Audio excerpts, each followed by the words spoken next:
Добрий день. У прямому етері телеканалу АТЕР програма «Бугюн» сьогодні.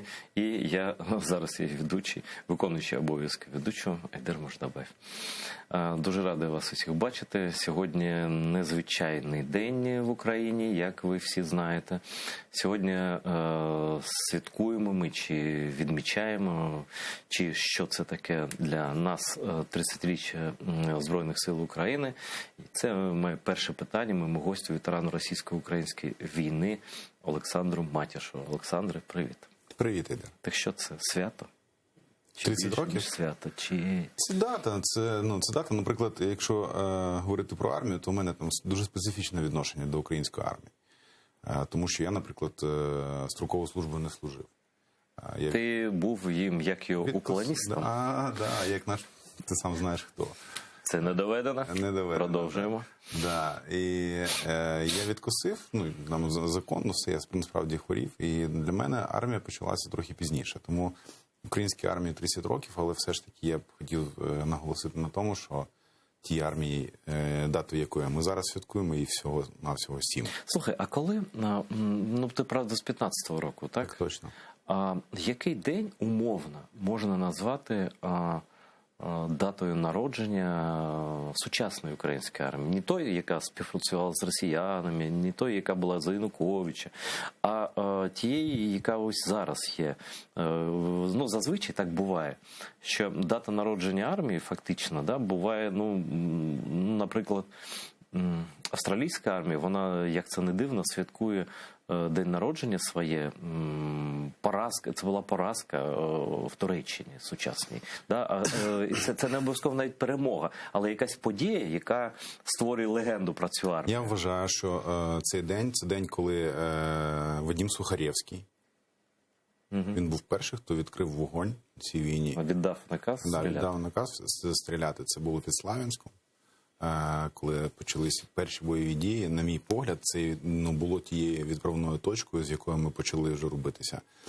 Далі було більше, було дуже багато різних подій, там і Іловайськ, і Дебальцево, і 76, Луганський аеропорт, дуже багато було, там Зеленопор'я, 10-й блокпост, але на мій погляд, саме коли нажали гашетку на цьому кулеметі, це і було тим днем, коли українська армія насправді народилася, коли хтось взяв на себе відповідальність за те, за що могли б за інших обставин посадити в тюрягу. Так, раніше ж до цього не можна було уявити, як це стріляти в росіянина. Це просто... Розумієш, в чому справа. Давай будемо відвертими.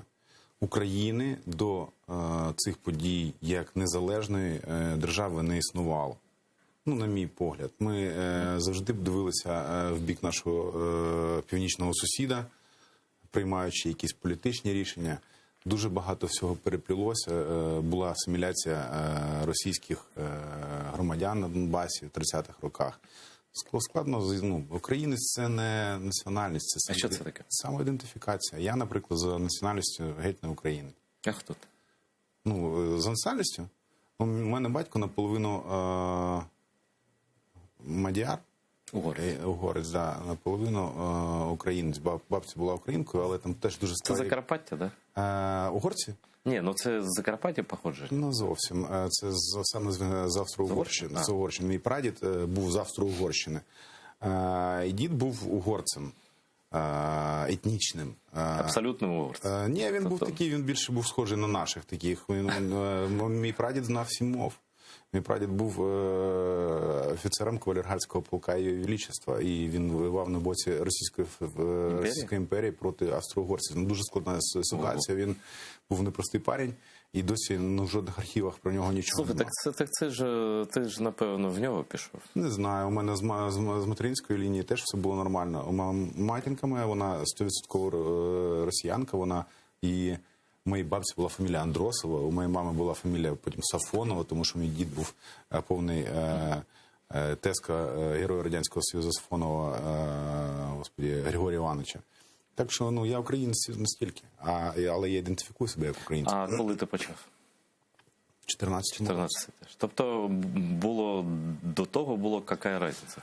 Ти знаєш, навіть не так. Я до того вважав, що українці і росіяни – це брати. Доки Майдан не почався, я не брав активної участі в Майдані. Більш за те, я не підтримував Майдан, тому що мені було треба заробляти гроші. Мені було не до цього, так як і більшості людей зараз ні до чого та війна. Ну, десь там щось трапляється і хай собі йде. Але 14-й рік, коли почались... батько мій народився в Криму, в Севастополі. А мати моя 15 років прожила в Донецьку, мій брат там народився. І у мене виходить Крим. Яка цікава родина. Да, я тобі кажу, Совєтський Союз, Радянський Союз покидало всіх. І тому, коли трапилася історія з Кримом, я вже тоді зрозумів, що ми більше не будемо ніколи з росіянами. Я зроблю все від себе залежне для того, щоб вони стали... Ця нація громадян Російської Федерації, які підтримують свій уряд, стали персонами нон-грата на території моєї держави.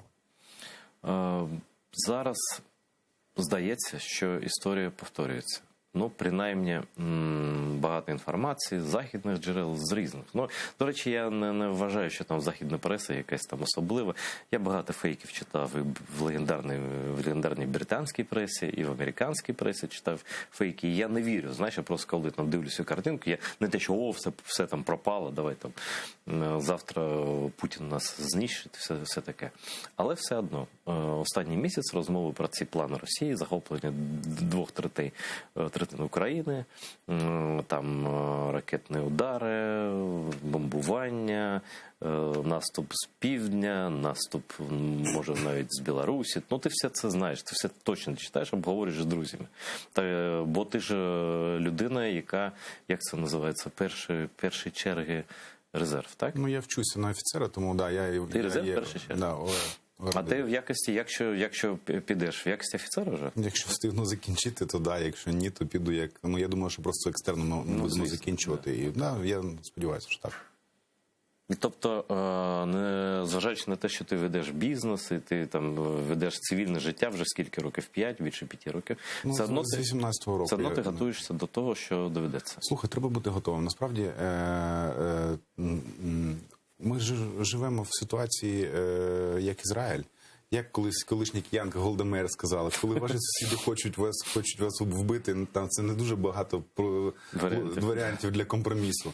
І нас хочуть знищити. Я хочу зауважити, що та інформація... Ну, давай спочатку розберемося. Чи це є якісь дії, чи це інформаційна атака? Давай так. Ви в своєму колі ветеранському, в колі людей, які, якщо що, першими підуть на підтримку нашої армії, ви обговорюєте це. Так точно. Постійно. Я певен, що кожен день майже. Де ми говоримо? Ось давай необмежений час, просто у нас багато дійсно часу. Розкажи, будь ласка, які думки в вашому середовищі? Не в домохозяїк, в господарок, там, не таких, серед таких, як я. Серед людей, які бачили, що таке війна. Ну, по-перше, я вважаю, це моя особиста думка, я вважаю, що зараз в даний конкретний момент це інформаційна атака, спецоперація для того, щоб зробити певну ступінь напруги тут всередині. Ти ж розумієш, страх робить чудові речі. Хто турбується щодо нападу, скажи мені, будь ласка. Ті, хто до війни жодного відношення не мають, люди, які в першу чергу думають, як вони звідси будуть валити, то нехай валять. Знаєш, мені дуже подобається, коли хтось пише, давайте його там в Фейсбуці, це дуже часто, в АТО його відправити. Да нахер мені в АТО треба це? Не можна рвати. Вибачаюсь. Нащо мені та людина, яка нічого з себе не уявляє? Ну так, да, як покарання, та, це слухай, мені від нього здихатись треба буде, кудись його спрятати, щоб він не сидів там бухачі. Тобто ти вважаєш, що такі люди краще, якщо вони підуть кудись? Краще менше, але вмотивованих бійців. По-перше, я вважаю, що зараз моя особиста думка, я вважаю, що зараз ніякої атаки не буде, але це пробний шар. Вони дивляться на нашу реакцію. На нашу і на реакцію наших союзників. А що буде далі? Партнерів, вибач. Тут вони коли кажуть союзник, вони кажуть, ні, ми партнери. Окей, добре, тоді наших партнерів. Розумієш, в чому справа? Це ж класична історія гопніка в подворотні. Коли він підходить і дивиться на твою реакцію, що ти будеш робити? Якщо ти злякався, він буде продовжувати тиснути. Тобі кінець просто. Да, якщо ти готовий дати відсіч, він вже подумає, чи треба, чи не треба. А якщо ти даш йому в зуби з першого разу, якщо достанеш після цього ще там пістолета і дирку йому зробиш в голові, то інше вже не підійде. Насправді, наші західні партнери припустилися великої помилки 08.08.2008, коли трапилась Грузія. Коли вони залишилися осторонь, і саме тоді вони розв'язали руки їм. Я думаю, що відтоді Путін почав будувати плани щодо України. Я певен, ці плани. Саме Крим. Там 9-й рік був, Харківські угоди, там базування флоту. Саме Донецька Республіка була як організація створена у 2004 році на озері Селігер, якщо ти не знаєш. Я чув про це, да. Але це все виглядало, знаєш, як таке інопланетні якісь там явища. Дивись, це було тією рушницею, яка висіла на стіні. І просто була нагода, щоб вона вистрілила, і вона вистрілила. І все. І я певен, таких нагод і таких рушниць у них ще трохи є. Вони вміють чекати. Це перше. По-друге, я би хотів покритикувати наш уряд, тому що ті події, які відбуваються зараз в головному управлінні розвідки, і те, що стало там гласним, це доба, тому що такі речі не можна виносити на коли це обговорюється, мені хочеться просто під стіл залізти. Я не знаю, як там що було, але я чітко розумію, що є речі, які дуже люблять тишу. І оце саме про це. Я поважаю Бурбу, я вважаю, що ця людина була на своєму місці, але політика у нас якось дуже непослідовна. І я думаю, ми ще заплатимо дуже велику ціну за те, що трапилося зараз в головному управлінні розвідки. І тому я би вірив своїм розвідникам в першу чергу. Я думаю, що ескалація буде, але війни відкритої не буде. Але якщо буде в них нагода, вони нас лупануть, аж гай зашумить. Я думаю, що тактика в них буде одна і та сама, як і раніше. Вони чекатимуть на момент, коли тут щось трапиться. Ти ж розумієш, да, що якщо зараз наш верховний головнокомандувач, людина, яка займає цю позицію в нашому в уряді, верховний головнокомандувач, це номер один. Якщо він зробить так, що настрій людський буде проти нього, і тут почнеться якась буча, це буде найкраща нагода для росіян. Їхня мета, це завжди так було. За Порошенка про це писав, зараз кажу, це просто хаос. Пересварити, я думаю, що вони, знаєш, я не знаю, як серед військових в своїй спільноті ти це помічаєш чи ні, але мені здається, що, знаєш, вони як працюють? У них у кожній частині суспільства є свої агенти впливу. Впливові люди, якісь там ЛСД, да? Які чи паніку сіють, чи кажуть, що все, коротше, вони розшатують, розхитують ситуацію. Давай повернемося до історії. Якою б не була там захудалою Росія і Радянський Союз, але розвідувальні органи Радянського Союзу завжди були на висоті. Вони вбивали людей, і зараз вбивають. З точки зору етики це неправильно. З точки зору професійного рівня це лише підкреслює те, що вони здатні це робити безнаказано. Наприклад, Бандеру в Мюнхені вбили. І до Троцького, до кого завгодно. Багато кого. Рамон Меркадер, до речі, був героєм Радянського Союзу, який йому тут вручили. І таке, Абель. Було дуже багато у них крутих спецоперацій. Проект Манхеттен, коли вони вкрали ядерну зброю. У них круті розвідоргани, і нам є чому у них повчитися. Але я все ж таки вважаю, що ми, як би то не було, ми просто більшість за Ізраїль. Але проблеми у нас не менші, ніж у них.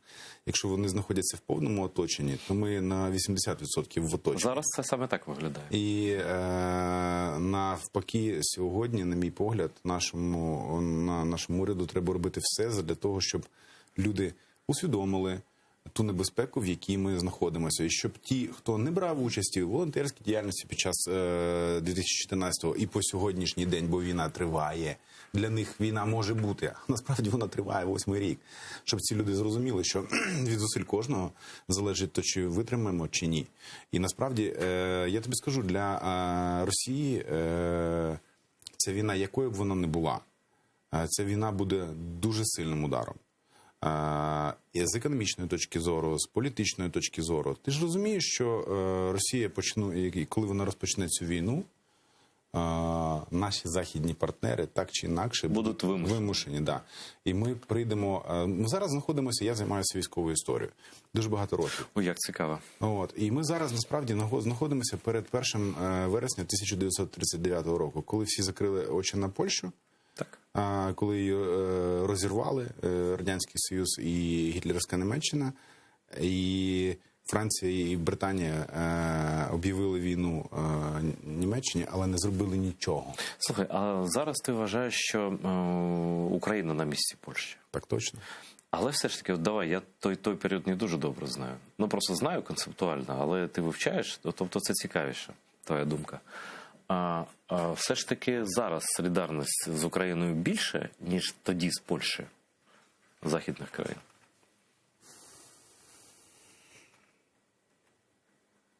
А що таке солідарність?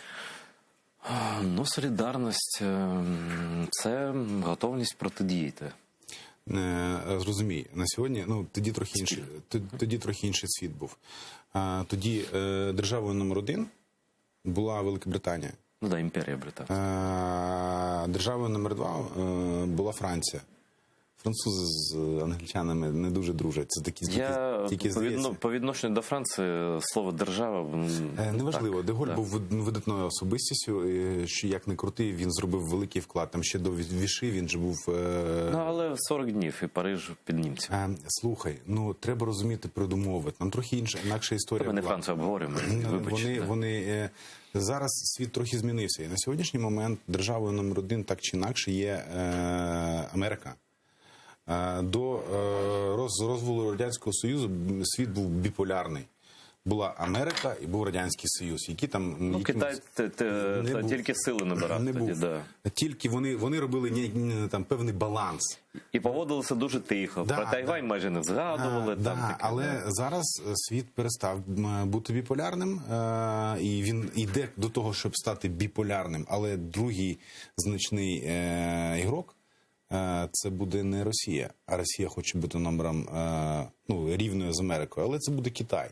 І на сьогоднішній момент подивись, що відбувається в Росії. Росія, завойовуючи території в європейській частині, вона втрачає свою Сибір. Сибір же це тимчасово окупована китайська територія. Китайці її заберуть. Ну, слухай, не китайська все ж таки. Там є народи, які там живуть. Я не буду тобі розповідати, як вони роблять з етнічними народами, тому що ти це знаєш. Наприклад, в місті Хабаровськ або Іркутськ вже вивіски на 2 язиках. На китайському і на російському. Це перше. По-друге, китайці більш роботящі. Вони не бухають. Ні, економіка рулить. Тут...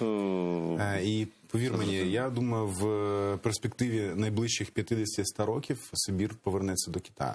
І як це буде зроблено, ми не знаємо, але це однозначно трапиться. Тому що Росія дуже велика територія, недостатньо потенціалу людського, недостатньо потенціалу економічного. Ну, от подивись, Росія розвивається тільки в 3 місцях. Перше – це Москва, друге – це Пітер, третє – це Єкатеринбург. Та Єкатеринбург – це діра. Ну, слухай, я тобі кажу, це їх форпост на тій частині Росії. Це локальний центр, який керує. То, що воно то діра. Але далі потім Куріли, японська територія. Ну, подивися, якщо подивитися на цю мапу, і коли стане питання повернення цих територій, тільки почне Китай це робити, у них все позбирає. Я думаю, знаєш, навіть ми не будемо віддавати Китаю в ці території. Це все ж таки залежність, я розумію, вона зараз є, навіть коли Росія ніби така сильна, да? Коли вона буде розпадатися, там невідомо, що буде, бо є буряти, які з Монголією поруч живуть, є якути, так? Я би не назвав Росію сильною. Вона непередбачувана в своїх діях. Що таке сила? Це наявність ядерної зброї? Ти ж розумієш, що якщо вони першими натиснуть цю кнопку, все, світу не буде. Їх знищать, вони когось знищать. Зміниться світ. Вообще питання існування нашої планети під питанням після цього. Тому це така зброя стримування. Це до якого ступеню треба загнати людину в глухий кут, щоб вона це зробила. Армія російська, да, вона велика, але давай згадаємо історію. Воюй не числом, а умінням, казав Суворов. І завжди воював числом. При тому. Це були інакші водні. Давай згадаємо 41-й рік. коли менше за кількістю і за оснащенням європейська німецька армія дійшла майже до Москви. Насправді не було перспективи у тієї війни, тому що банально людського ресурсу не було достатньо у німців для того, щоб завоювати цю територію. Вона їм була не потрібна. Але вже не було можливості зробити крок назад. Ну, бо Гітлер – це такий самий диктатор і імперіаліст. Знаєш, я тобі скажу, що серед Гітлера і Сталіна, хто там на першому місці, це таке дуже спільне. Ну, я їх дорівнюю. Я думаю, що ні. Я думаю, що ні. А з результатами Сталін успішніше Так, був. точно. Я думаю, що Сталін наробив, якщо Гітлер робив погано людям інших рас, то це робив погано всім. Він свої скільки настріляв. У мене діда розстріляли. Ну, Про якого ти казав? Ні, у мене дід, це рідний брат моєї мами, його розстріляли. Послухай, я так думаю, що майже жодної родини немає в Радянському Союзі, в якій хтось не сидів, не відбував. Ну, це охоронці влади. Є. Це ті, хто працювали на владу. Тому так що, повертаючись до твого питання, я думаю, що Росія зараз робить все для того, щоб дестабілізувати внутрішню ситуацію в країні. І проблема в тому, що наш уряд на це не реагує. Більше за те, проблема в тому, що наш уряд не робить кроків на виперед. Вони, може тут така домовленість, знаєш, коли з західними партнерами розмовляють, вони кажуть: не провокуйте, не вводіть, не запроваджуйте воєнний стан, не реагуйте так, ми поговоримо з ним. Слухай, ну це позбавлює нас суб'єктності. Якщо скільки ми будемо мальчикам в коротких штанішках і будемо слухати сусідського хулігана або там інтелігентного хлопця. Ні, треба вже якусь суб'єктність свою проявляти. Тобто ти вважаєш, що треба оголошувати військовий стан зараз? Я думаю, що це було б дуже доречно. І це була б нормальна реакція на дії Росії. Вони б зрозуміли, я би провів мобілізацію. Але хоча б частково. Чому вони не роблять цього? Знаєш що? Чому? Я не знаю. Тому що бояться, що це буде розцінено Росією. Ось я про це і кажу. Росією як мілітаризація суспільства. Так той самий німецький канцлер новий телефонуватиме нашому президенту, казатиме, що ні, не... Це можна зробити інакше. Можна провести навчання. Схід 2021 з частковою мобілізацією ОР-1. Оперативний резерв. Да, оперативного резерву. Більш за це, я би все ж таки домовлявся з нашими американськими партнерами щодо надання нам зброї, тому що стільки зброї, скільки вони кинули в Афганістані, це б дуже вирішило наше питання. На 10 років вперед. Надання нам зброї високотехнологічної, ту, яку ми можемо отримати. І я би провів показові навчання. І показав, як горять, і палив би виключно танки Т-72, не Т-64. І показав би по всіх каналах це. І сказав, ви не турбуйтеся, там нагнітається обстановка, ми думаємо, що Росія на нас не нападе, але у разі, то дивіться, як пробувається. Тобто таким чином вбивається двох зайців одночасно. Тобто населення бачить, що ми спроможні, а Росія бачить, що ми спроможні. Що таке дипломатія? Дипломатія – це мова сигналів. Мова сигналів. Дивись, який сигнал. У нас авіації нема. Я би про все розказав, що ми закупили. Дивись, у нас зараз є надлишок бюджету, який не використано. Я би зараз на ці гроші викупив я намагався викупити якусь систему ППО. У нас небо не захищено достатньо. І навіть якщо Росія, там у них 1,5 мільйона, якщо мені не зраджує пам'ять, військовослужбовців, плюс Росгвардія. Ні, м'яса там достатньо. Юнармія, зачекай, я кажу про тих, які виконують там роботу офіційно, служать на контракті, без мобілізації. Це ті, які їх будуть кидати в першу чергу. Але зрозумів, вони дуже великі, гарнізони дуже віддалені, і є там місця локації, є якісь певні напрямки, які вони мають стримувати. Кинуть вони на наш кордон там 300 тисяч. Ми 300 тисяч поставити можемо на дуже швидко. І треба зрозуміти, що наші 300 тисяч – це будуть 300 тисяч з бойовим досвідом. А не тільки, ще з мотивацією, з іншою. Мотивація, бойовий досвід. Техніки у нас достатньо. Зрозумій, що при наступальних операціях втрати наступаючої сторони від 1 до 3 до 1 до 7. Тобто, це перше. Але це масштабна системна робота. Я не хочу критикувати уряд, тому що який би той президент не був, це президент моєї країни, я маю до нього відноситися, як до посади відноситися з повагою. Він мені як особистість не подобається, але я до свого президента маю відноситися з повагою. Я вважаю, що наш президент на сьогоднішній момент не робить системних кроків, які б могли привести, перше, до того, щоб населення розуміло, що ми не в безпеці. Трохи встряхнути треба. Ми людей. в небезпеці. Немає жодних побудованих інституцій, які би довели, що дивіться, ми готуємось і ми будемо захищати. Ти знаєш, Олександр, навіть просто віддати наказ, я не знаю, це МЧС чи що, просто таблички бомбосховище на домівках. Вони вже мотивували б людей по-іншому. Давай ти зараз кажеш про мотивацію людей, які готові битися. Про стан тверезості, я б сказав, так, суспільство. Дивись, якщо тільки вони зроблять бомбосховище, от ті, які питають, а буде напад чи ні, вони почнуть тікати звідси. Таке добре, що ти Я кажеш. не проти. Просто це дуже, я чому казав за інституції, це системна робота, яка має привести до того, щоб люди зрозуміли наш поточний стан. Країна знаходиться в стані економічної кризи, де-факто, тому що, ти ж знаєш, Ну, ніби економіка зростає. яка? Дивись. Ти ж бізнесмен. Дивись, більшість успішних країн світу мають певне розподілення наповнення бюджету. Наприклад, в Америці, якщо я можу помилятися, але мені здається, цифри дуже близькі. Біля 75% наповнення бюджету – це малий і середній бізнес. У нас навпаки олігархат, Метінвест і все інше. Вони між собою дерибанять. Ти забрав у того, ти забрав у того. Ахметов зробив переворот. Який вже був переворот? Ну, о чому ви кажете? Тобто, з того боку, як середнього підприємства, середній чи малий все ж таки, да? Текстиль, Так точно. одяг, Так точно. ваш профіль. І, тобто, на твій погляд, зараз з економікою не дуже. Ну, дивись, гроші, країна не виробляє, наприклад, там, полотна. От ти зараз в кофті сидиш, я такого полотна... Це кофти з Америки. Ні, це з Китаю, напевно. Неважливо. У нас немає виробництв високотехнологічних, і вони є, там пару штук, які виробляють, але якість погана. Нема жодних програм по розвиненню. Це робочі місця, це гроші, які залишаються в Україні.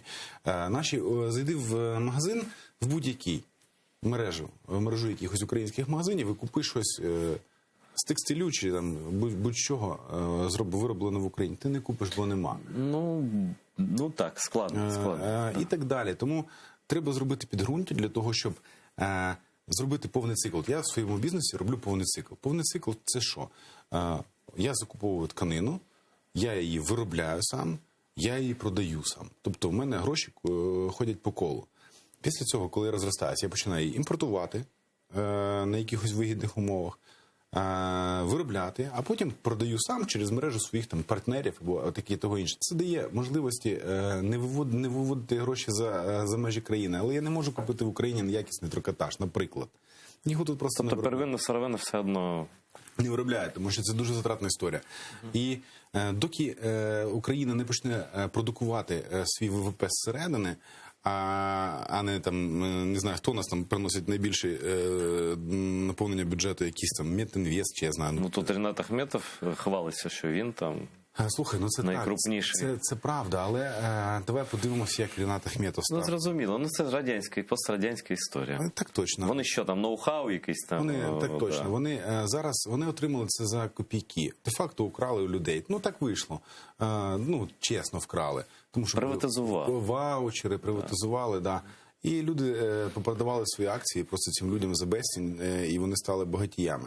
Але Україна не є країною до сьогодні, яка б мала інтелектуальну власність, яку б хотіли покупати. До речі, як у нас справи обстоять з заводом Антонов?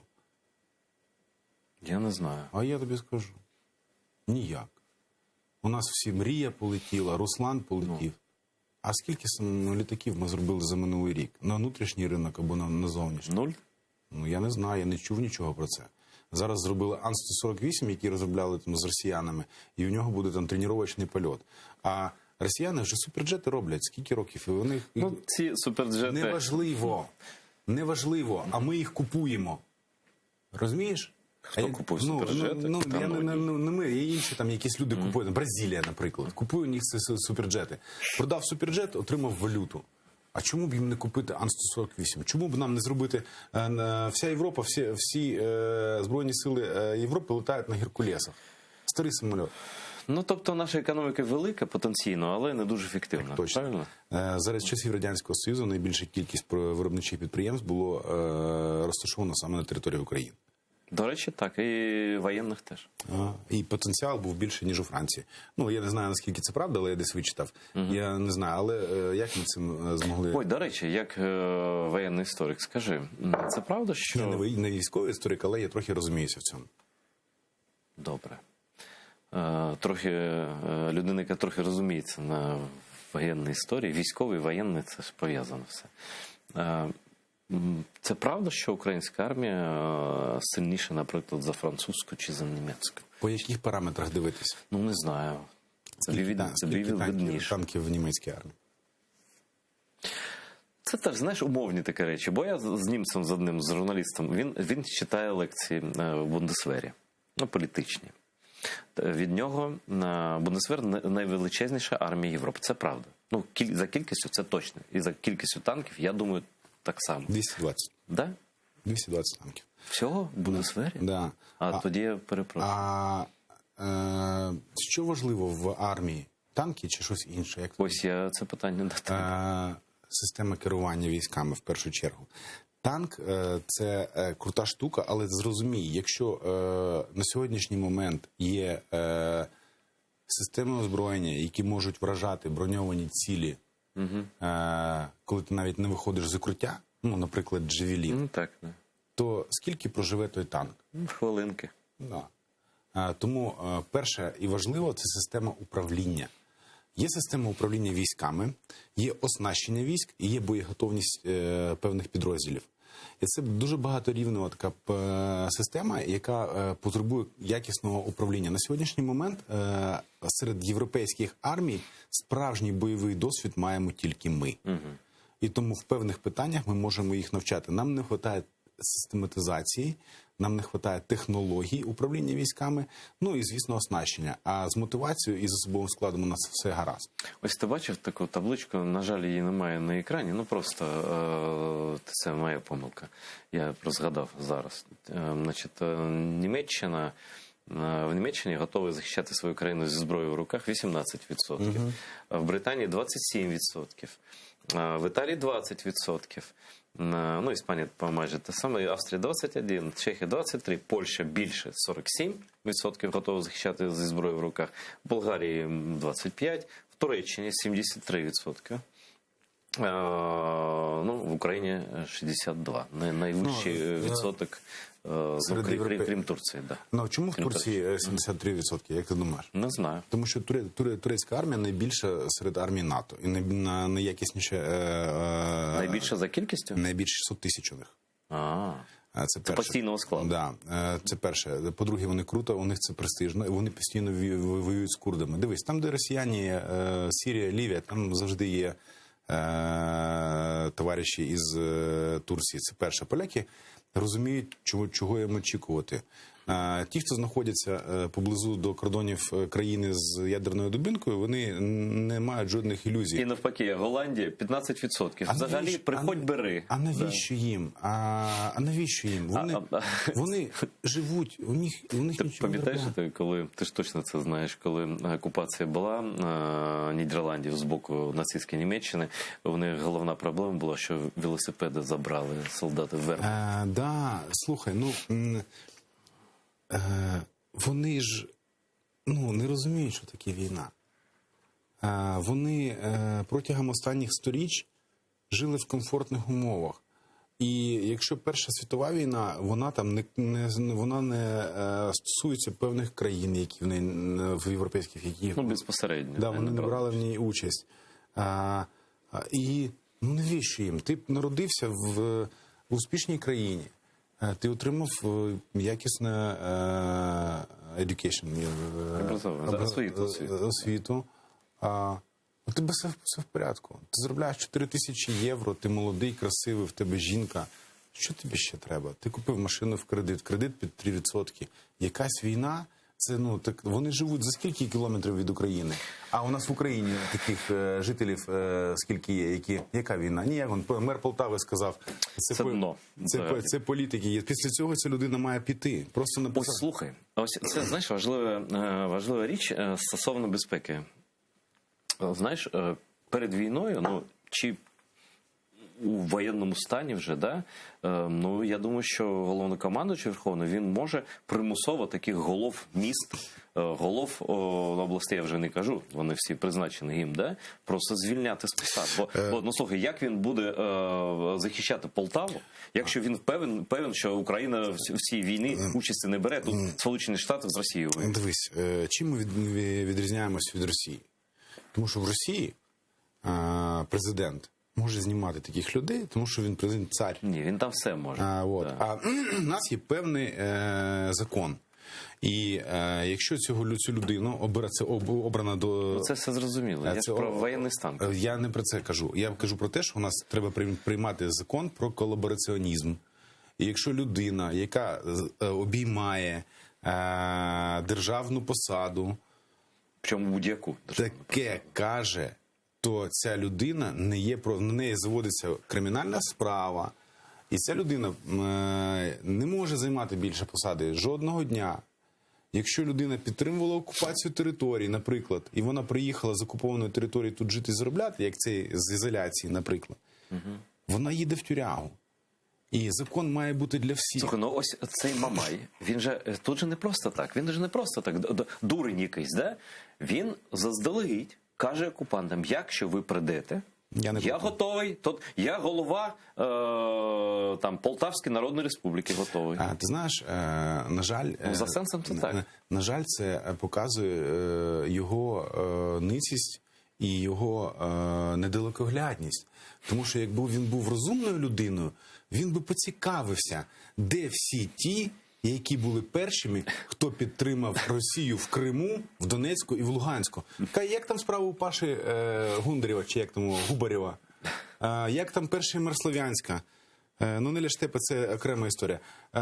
Як там ті військовослужбовці, які переметнулися служити в російську окупаційну армію, при цьому будучи військовослужбовцями Збройних сил?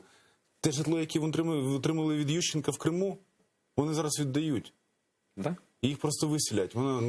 Я так аж плакав. Ну, слухай, кожен зрадник надіється, що це не про нього, що його оцінять. Зрадників не любить ніхто. Навіть ті, на чию користь вони зробили цю зраду. Тому він просто нерозумний. І я думаю, жителям міста Полтави варто подумати, а нащо їм мер дурак?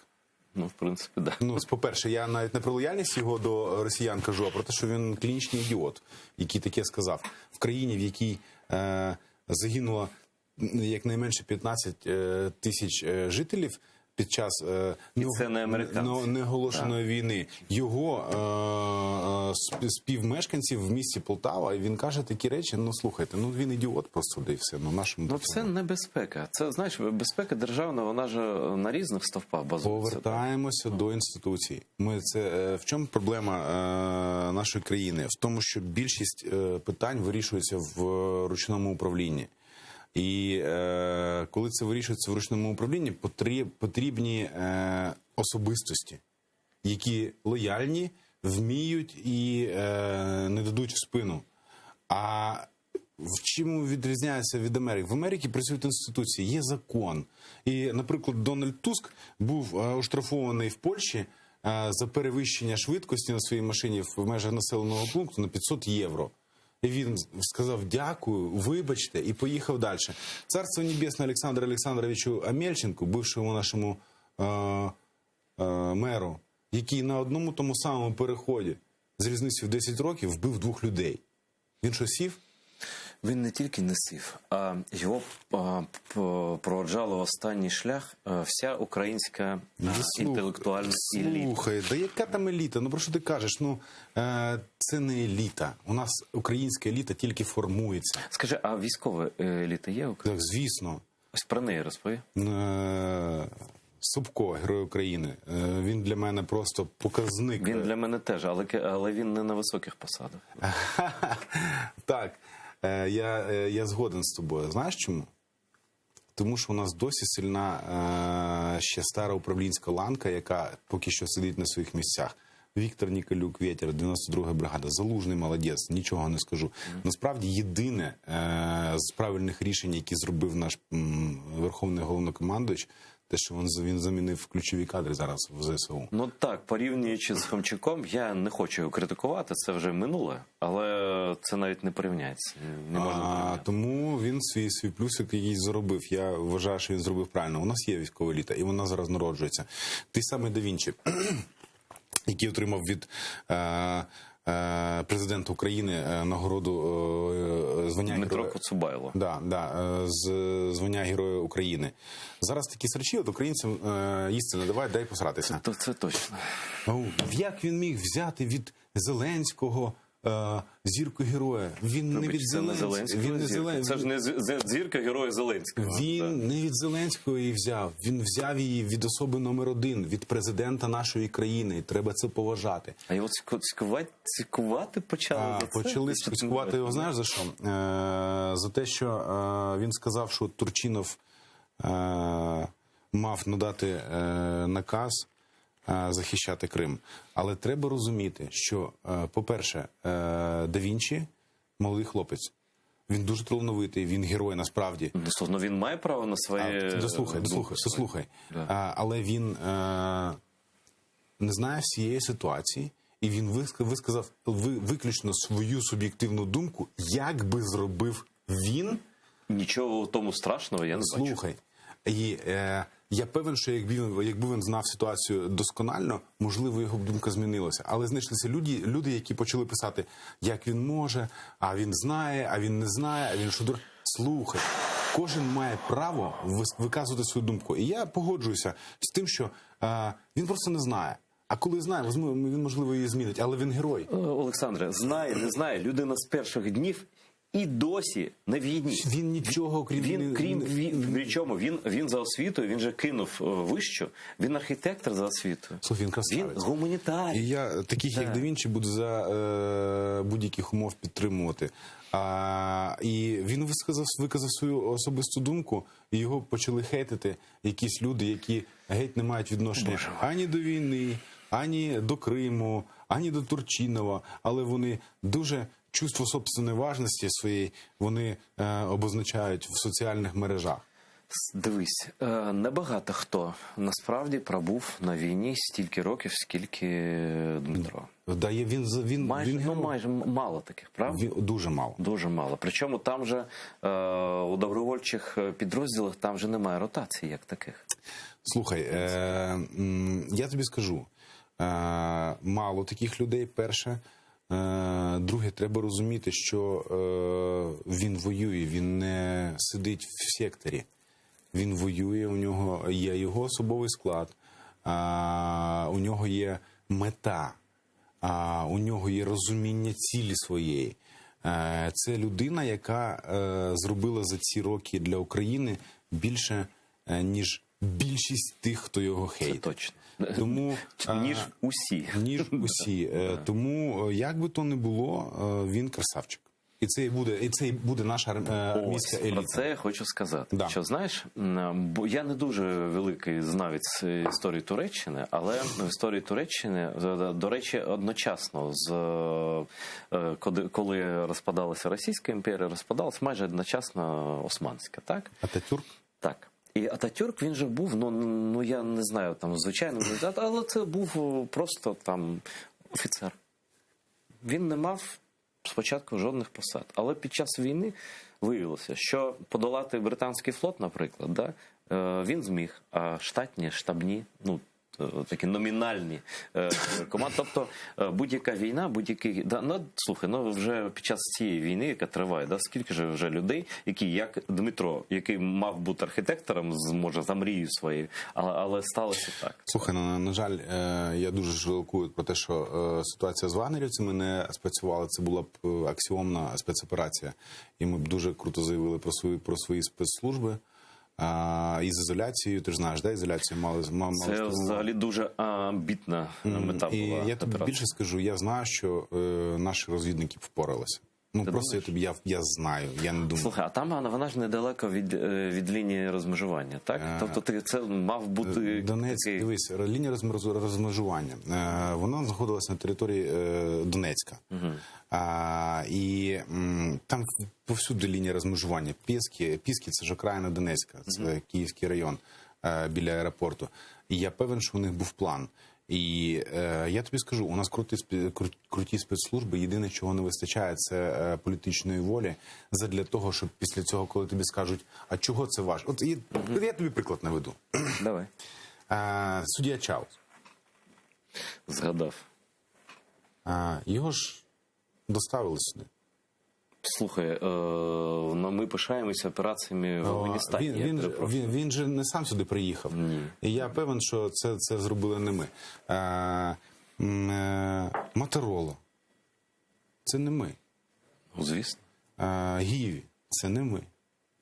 І Захарченко теж це не ми. Це не ми. От євреї, коли вони когось ліквідовують, це ж не вони. Так і це не ми. Але я знаю, що наші спецслужби здатні зробити це і найкраще, чим це вийшло у тих, хто це зробив. Ну, політика – це щось інше. Треба яйця мати, чувак. Да. І не розумієш, в чому різниця між шоуменом і президентом? У шоумена ціль всім подобатись. Від цього залежить його існування. Концерти, гроші. Слухай, ну зараз я ось бачив його прес-конференцію. Президент був, скажімо так, дуже злий. Дуже був такий... Ну, я не хочу його обговорити, але просто це не був якийсь там комік, знаєш? Слухай, це людина вже побита політикою, ні, в принципі. Я так не вважаю. Я так не вважаю, тому що, знаєш, ми можемо з тобою на емоціях вийти за студію, ми можемо не подобатися один одному. Але сидячи тут, є певні правила. Коли ти сидиш і даєш прес-конференцію, ти залишаєшся президентом цієї держави. І якщо тобі задають незручні питання, завжди є можливість з повагою до того, хто його задав, у нас демократія, сказати, це складне питання. І вибачте, але я зараз не можу вам на нього відповісти. Ну, на те є певні причини. Давайте після того, як закінчиться прес-конференція, ми з вами один на один поговоримо. І я дам вам інтерв'ю, яке ви зможете опублікувати. Знаєш, а це вже про стан не те, що суспільства, а про ту напругу, коли, знаєш, найгірший стан суспільства – це недовіра. Коли частина суспільства одна іншій не довіряють. Коли що б не сказав Зеленський, частина суспільства не сприйматиме.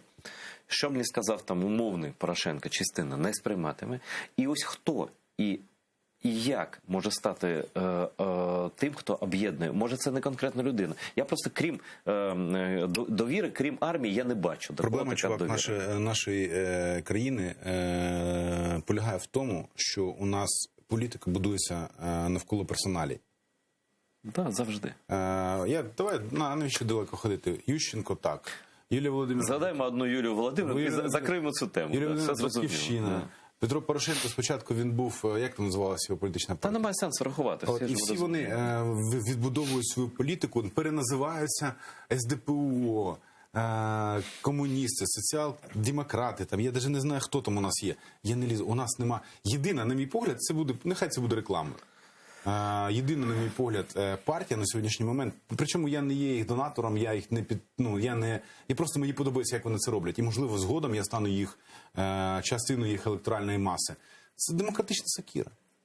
Через те, що вони молоді? Не тільки тому. У них нема одноособного управління. Точно, вони ж голови не мають. У них нема голови, у них є певний перелік людей, які обираються членами партії на ці посади. Ну, давай ми зараз політичне питання говорити не будемо, але зрозуміло, про що ти? Про те, що ми маємо перейти від сприйняття партії як персоналії якихось, до сприйняття партії як носіїв принципів, ідей. Так, точно. І коли ми виростемо до цього, і коли ми будемо обирати принципи, які транслюють і впроваджують без різниці, які люди, тоді ми прийдемо до того, що наші інституції почнуть працювати. Знаєш, що так швидко час іде, вже 6 хвилин залишається нам в етері. Я хочу сказати всім і в тебе запитати, ну всім спочатку розповім, що Олександр Матіш, він такий скромна людина, ну крім того, що він робить цю лінію одягу Регата Клуб, я просто раджу всім подивитися. Це дуже якісний український одяг. І крім того, він ще кінематографом займається. Це дуже дивно, але вирішила людина зняти кіно. І зняла. І кіно має назву «.0». Можете просто загуглити це за 3 секунди. Ви знайдете першу і другу серію цього серіалу, але це ж тільки початок. Які плани? Чому ти цим зайнявся? Повернемося до інституції, мало часу. Я хочу, щоб ми, оскільки в цій державі, за що б вона не бралася, йде через одне місце, Майдан робили люди, і вийшло класно. Армію робили... Ти маєш на увазі через голову? Армію теж допомагали робити люди-волонтери. Я хочу зробити продукт, який би... Ми з тобою виросли з радянських часів. Пам'ятаєш, фільм був «В зоні особого внимання»? Їх стільки було. Всі пацани хотіли бути десантниками. Або там пограничний пес Алий, наприклад, німецьких овчарок скільки було. У нас нема жодного інтелектуального продукту, який був би спрямований на розвиток в підлітках. Свідомості, майже немає. І я хочу відзняти за допомогою людей, з допомогою організацій серіал 10-серійний, який був би чимось на середньому між «Госпіталь Меш», є такий американський серіал, і «Generation Kill». Це гумор і це певна драма. Я хочу це все поєднати. Історія людей, які опинилися на війні, але вони як випадково. Вони були гуманітаріями, якимись там людьми. Хтось був тракторист, Микола тракторист, який вбив псковського десантника. Він навіть і не думав, він тракторист. А хтось там був журналіст. А он Да Вінчі мав бути архітектором. І як ці люди опинилися, як змінюється їх відношення до того, що вони роблять. До речі, до 14-го року я українською не розмовляв геть. У мене сину 18 років. Я з ним розмовляю російською. А з дитиною, з дочкою, з малою, я розмовляю виключно українською. І це з усвідомлення того, хто я, це самоідентифікація, яка є, наприклад, у армянин в будь-якій точці України, в країні світу армянин. А я дуже хочу, щоб українці були такими. Тому що діаспора наша, вона якось ідентифікує себе в Канаді, вони допомагають, вони виживають. Або в Америці. Вони не спілкуються з руськими. А мені дуже хочеться, щоб ця ідентифікація почалась тут. І тому я роблю це кіно. Кіно, з одного боку, смішне, там такі жарти фронтові, 100% це не вигадиш таке, так, да? Ситуації, які не вигадиш. Да? Просто подивіться першу серію, там, я не буду розповідати, але таке, як то кажуть, на гражданки не буває. Да, все це реальні історії, і ми, коли робили нашу сторіночку в Ютубі, і першу серію загалом зняли там просто отак, за 2 дні.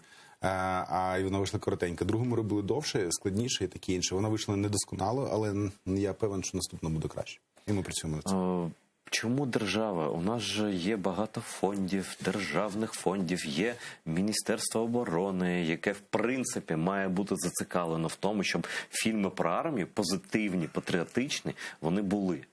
Я не можу тобі відповісти на це питання. Ми подавались на пітчинги. Це насправді це невеликі гроші, дуже невеликі. Для країни ні, геть. Ми подавались на пітчинги, але ти розумієш, в чому справа? Пітчинги виграють компанії і продакшени, які цим займаються постійно. Вони подаються на 10 пітчингів, один виграли, і все окей. Нам дуже складно з ними конкурувати, тому що ми банально не можемо правильно оформити документи. Це потребує часу, оскільки це для нас, для всіх факультатив, всіх, хто цим займається. Я, наприклад, бізнесом займаюся. А Андрюха Стельмах, людина, з якою ми цю ідею придумали, він журналіст. У нього теж нема часу. І зараз я саме для цього хочу провести певну кількість зустрічей з людьми, які можуть включитися в це, і ми зможемо відбудувати правильну схему, при якій будуть люди, які будуть фінансувати це, не держава. Я не хочу державного фінансування, тому що якщо держава буде це фінансувати, вона буде казати, а зараз ми знімаємо, як оцей молодик з флагом біжить і його там вбивають. Я кажу, це фігня, цього бути не може. Вибачай, чувак, ми платимо за це кошти. Так не буде. Тобто ти свідомо не хочеш? Не хочу. Хоча, якщо вони не будуть втручатися і просто скажуть, пацани, давайте спробуємо, це було б дуже круто.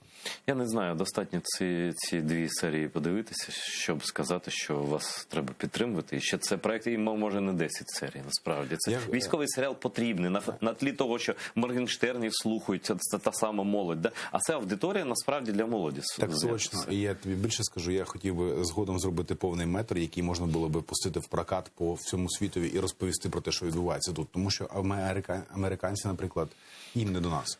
А якби вони це побачили в кіно, і це було б круто, вони б про це знали. Ну, це правда. Це правда. І я зичу тобі, твоїм друзям і колегам успіху, бо, знаєш, ти дуже амбітна людина. І друзі твої такі самі, і Льоня Стальцев, який теж там.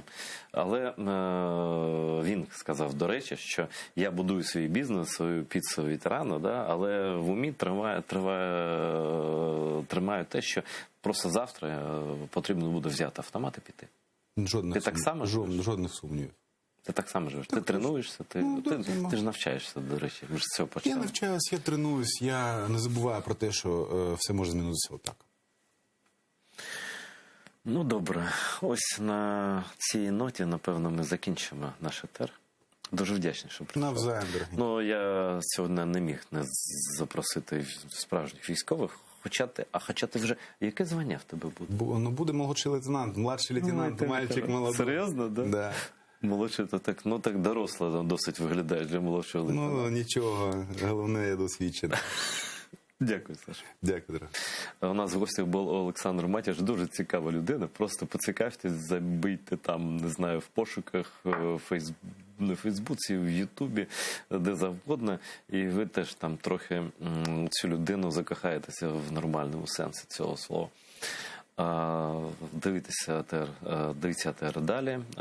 Через невелику перерву тут буде ще один ветеран війни, дуже цікава людина, письменник, а я не буду казати хто. Чекайте, не перемикайтеся.